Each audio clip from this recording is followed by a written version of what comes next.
Hello, guys, and welcome back. And today I'm joined with. Yeah, what?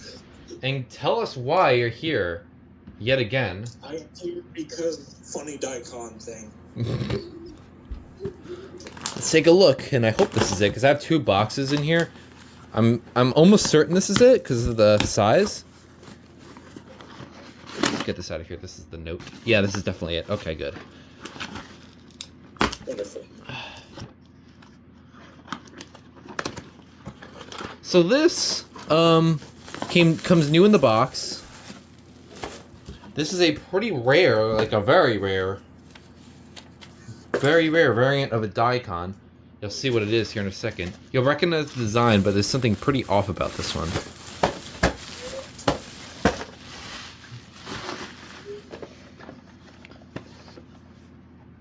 This is a Dicon 400L Photoelectric. So this is 120 volt AC, 3-wire. So this is just a regular.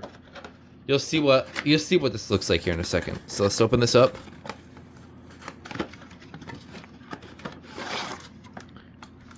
I'm curious as to what the inside looks like from the exterior. Okay, so there's just this little thing. So here's the manual. So this is the manual for the 400L. It's not like other units where it's like, here's the base and the unit itself. There it is. There's that photoelectric sticker. Take a look. I recall seeing that sticker on a couple others that I've seen online. Yes, there was a couple that were found, like those older Canadian Dicon ones. Yeah, the really old hardwired ones that have the 2 buttons.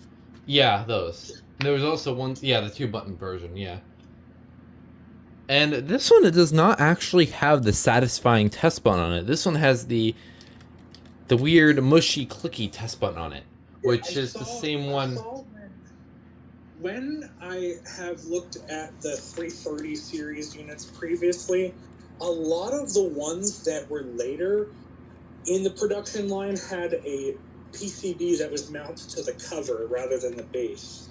And you can tell it's one of them because if you look at the base design, it has those slotted vents on the back. Which is the weirdest thing about it is it has hinges, but the hinges don't work because it's sealed. Yeah, you could try to pop this off, but those things get in the way, so you can't actually open this. I'm trying to shine the flashlight in here to see if we could see a little bit of the circuitry. It looks like. I'm curious. The thing I'm curious about is because I did discover not long ago a patent from 1979. That was filed by Dicon. Wow. Okay, I'm looking at the. Okay, that's definitely. I think I found the sensor. Wow, that looks weird. It's like, it like resembles an ionization chamber, but it's like squared off a little bit. I don't know if that's the sensor. Or I'm just stupid. I'm looking around the other angles. Okay, I found the horn. Probably. I'm pretty sure that's the horn. But that would make sense about this right here being the sensor. You can kind of see it in there. And by the front, I mean, it's not really too much. The circuitry is like kind of backwards. I don't know. It's strange, but that's something for you to look at. That's what's interesting about the 330 later 330s is that, like, a lot of them have. Well, they're not technically later 330s. I guess I should say they're more of the alternate design 330s because the original design had the PCB mounted to the base. But the later design ones, not later design, the other design for like things like relays, heat sensors, etc., have that style base with the PCB mounted to the cover backwards. If that makes any sense.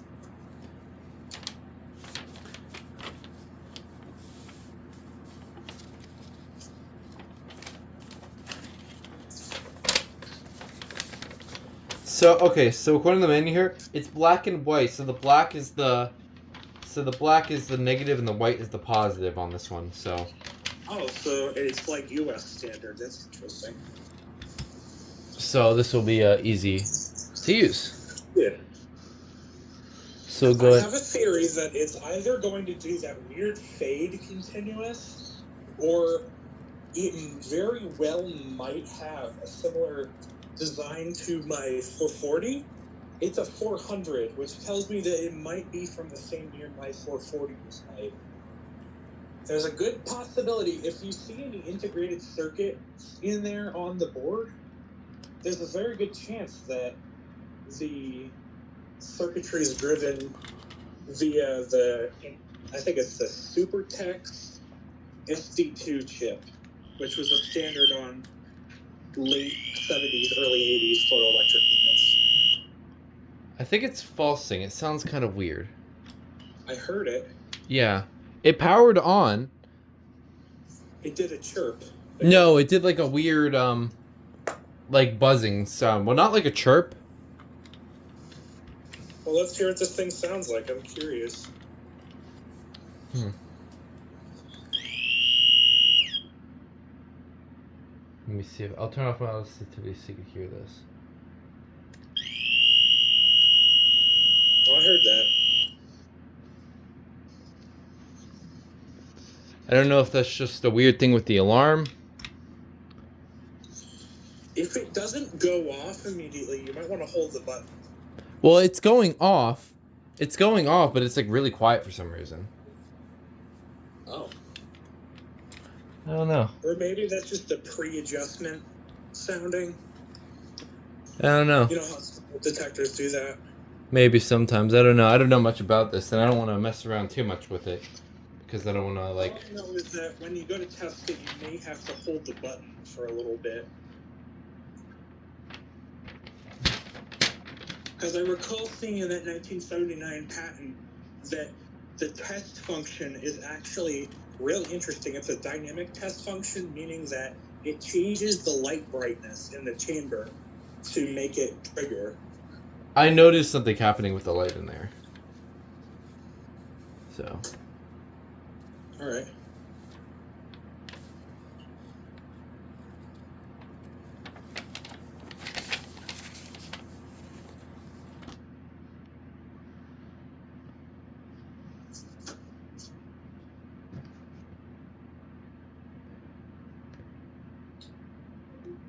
Okay, hold on. I want to check something.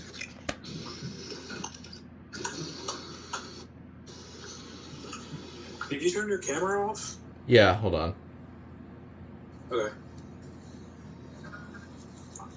Yeah, because outlets can sometimes have issues. I know that too. A lot of those older 120 volt detectors need a consistent power source.